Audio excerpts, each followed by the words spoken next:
there, good morning. I hope that you slept well last night, and I just wanted to bring you a little encouragement for the day. I know over the past while we've been looking at the Gospel of Mark on Sundays, and I wanted to revisit the little passage that we did in Mark chapter 4, which was about the storm when the disciples were in the boat.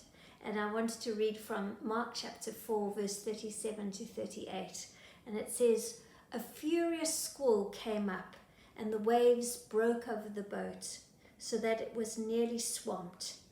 Jesus was in the stern, sleeping on a cushion. The disciples woke him and said to him, 'Jesus, don't you care if we drown?'" You know, sometimes life can suddenly throw a furious squall in our direction, and we find that our boat is swamped with all kinds of troubles and pressures and anxieties. And don't know about you, but I know with all that's been happening recently with the coronavirus, there's been a sudden squall across this nation, across the world, and into our family lives too, as we try and find solutions of how to cope with this unprecedented event that has happened in our lives.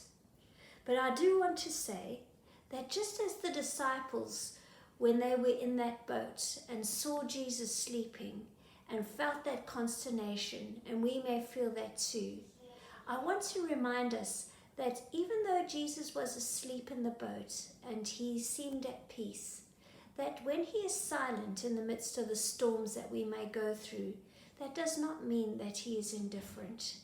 In fact, Jesus sometimes is waiting for us to call on him, to say, "I need your help. I cannot do this alone. Please, Jesus, help us."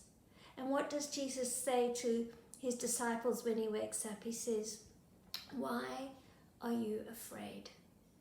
And so this morning, as we think about our day and what lies ahead, and we think about the pressures, we think about those things that would threaten to drown us, Jesus is with us and he says, "Why are you afraid?"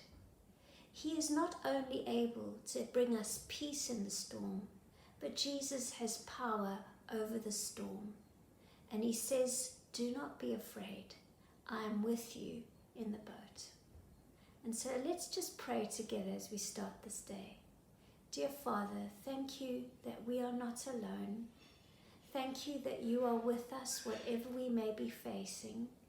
And even in the places of uncertainty and anxiety, we thank you that the peace that you give is something that goes beyond human understanding. And even though you may seem quiet, you are not indifferent, but you are at work beyond ways that we can ever imagine. We thank you that you are in control. And we ask this in Jesus' name. Amen.